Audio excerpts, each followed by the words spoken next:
আজকে আমরা আলোচনা করব যে সময় কতটা মূল্যবান সেই ব্যাপারটা নিয়ে আর কি। এটা শুরু হচ্ছে একটা খুব সুন্দর গল্প দিয়ে। গল্প মানে একটা পৌরাণিক ঘটনা আর কি।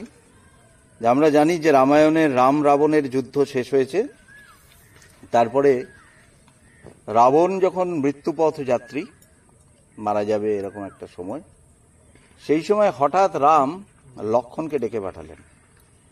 লক্ষ্মণকে ডেকে রাম লক্ষ্মণকে বলছে যে তোমাকে একটা কাজ করতে হবে। সেটা হচ্ছে যে রাবণ মৃত্যুপথ যাত্রী, তার কাছে গিয়ে তার জীবনের উপলব্ধি তোমাকে জেনে আসতে হবে এবং সেইটা তোমার জীবনে কাজে লাগবে।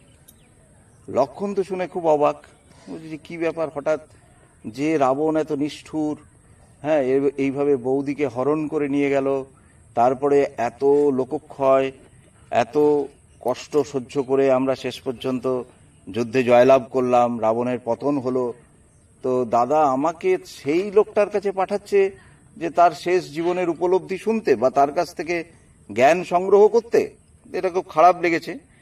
তখন রাম লক্ষ্মণকে বোঝালো যে দেখো, সে একটা অন্যায় করেছে, এটা ঠিকই, সেই জন্য সে তার ফলও পেয়েছে, তাকে আজকে মৃত্যুবরণ করতে হচ্ছে, কিন্তু রাবণ এমনিতে অনেক জ্ঞানী এবং খুব দক্ষ প্রশাসক, তার কাছে শেখবার অনেক কিছু আছে, সেই জন্য তোমাকে যেতে হবে তার কাছে, তার উপদেশ গ্রহণ করার জন্য। তখন লক্ষ্মণ রাবণের কাছে গেছে।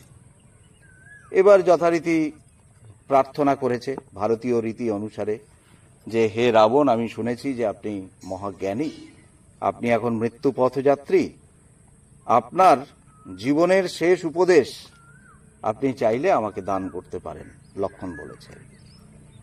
তখন রাবণ বলছে যে দেখো, আমার জীবন থেকে তোমরা শিক্ষা নাও।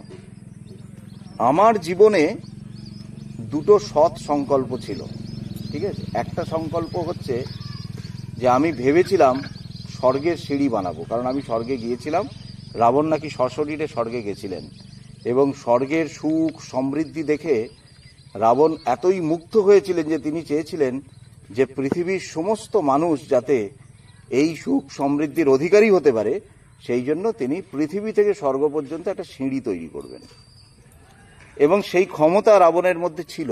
বলছে আমার এই সৎ সংকল্প ছিল। আরেকটা সৎ সংকল্প ছিল যে আমার রাজ্যের চারিদিকে তো সমুদ্র, সেই সমুদ্রের জল লবণাক্ত, খাওয়া যায় না, তো আমি চেয়েছিলাম যে এই লবণাক্ত জলকে আমি পানীয় জলে রূপান্তরিত করব, যাতে মানুষের জলকষ্ট না থাকে।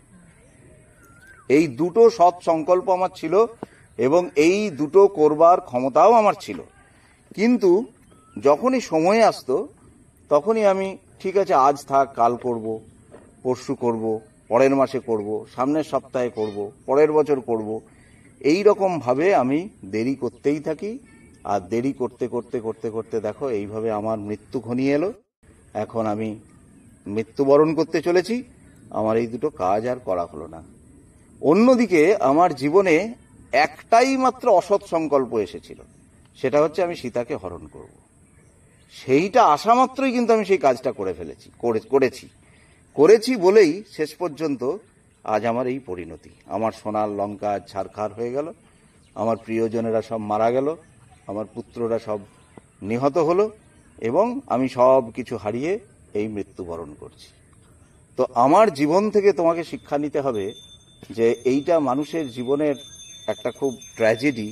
মানুষ কি করে, ভালো সংকল্পগুলোকে দেরি করে আর খারাপ সংকল্পগুলোকে খুব তাড়াতাড়ি পারফর্ম করে দেয়, যার ফলে মানুষের জীবন দুঃখে পরিপূর্ণ হয়, দুর্বিষহ হয়। আমাদের যেটা করা উচিত সেটা হচ্ছে উল্টোটা, অর্থাৎ শুভস্য শীঘ্রম, যেটা শুভ সংকল্প সেটা সঙ্গে সঙ্গে করা, আর অশুভস্য কাল হরণম, অর্থাৎ যেটা অশুভ সংকল্প, অনেক সময় হয়তো কোনো অশুভ কাজও আমাদের করতে হয় সংসারে থাকতে গেলে, হ্যাঁ, কিন্তু সেটা সময় নিতে হয়। ঠিক আছে, করতে হবে, একটু দেরি করি, একটু পরে করি, করতে করতে এমন হতে পারে যে তোমাকে হয়তো এই কাজটা আর করতে হলো না, ওই কাজটা করার প্রয়োজনীয়তা ফুরলো, এরকম হতে পারে। তাহলে ছাত্রদের ক্ষেত্রে মানে লক্ষণকে রাবণ যে শিক্ষাটা দিল সেটা ছাত্রদের ক্ষেত্রে আমরা কিভাবে সেটাকে পালন করব। যেমন দেখবে যে আমাদের অনেক সময় এইরকম সিচুয়েশন আসে, মাঝে মাঝে একটা খুব আবেগ আছে যে এবার আমি খুব ভালো করে পড়াশোনা করব, এবার আমার খুব ভালো রেজাল্ট করতে হবে। আসার পরে তখন আমরা ঠিক আছে এটা সামনের সপ্তাহ থেকে ভালো করে পড়ব, ঠিক আছে এই মঙ্গলবার থেকে আমি খুব পড়ব, এই দুদিন বিয়ে বাড়ি আছে একটু আনন্দ করে নিই, তারপর বিয়ে বাড়িটা শেষ হলেই আমি একদম ভালো করে পড়তে বসবো।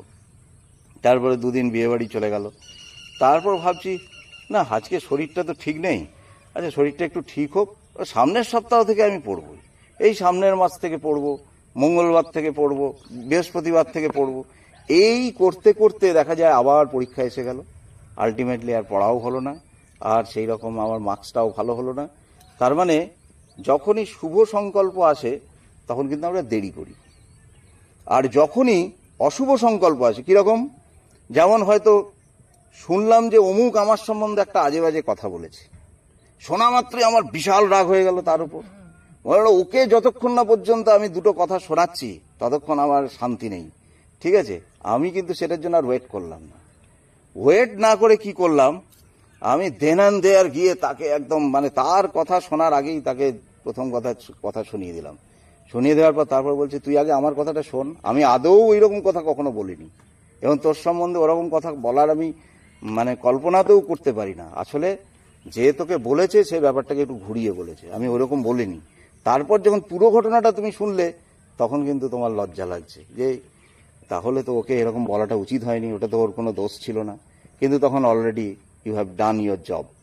অনেক সময় অশুভ সংকল্পগুলোর ক্ষেত্রে আমরা এরকম করে ফেলি, মানে কিছু হয়তো মা বললো, মায়ের সঙ্গে বিশাল লাগালাগি করে দিলাম, এই এটা করতে পারবো না, এই হবে না, পরে তখন মনে হচ্ছে যে না এতটা না করলেই ভালো হতো, এই যে অনুতাপ আসছে। ভেবে দেখো যে আমরা সবসময় মানে অশুভ সংকল্পগুলোকে কিন্তু খুব দ্রুত পারফর্ম করি, আর শুভ সংকল্পগুলোকে দেরি করতে থাকি আর কি। আজ হবে, কাল হবে, পরশু হবে, আজকে একটু ঘুমিয়ে নিই, কালকে পড়বো, হ্যাঁ কাল থেকে ভোরে উঠবো, আজকে একটু শুয়ে নিই, এই করতে করতে সেই কাজগুলো আর হয় না, ঠিক আছে। এটাই কিন্তু রাবণ আমাদেরকে বলছে।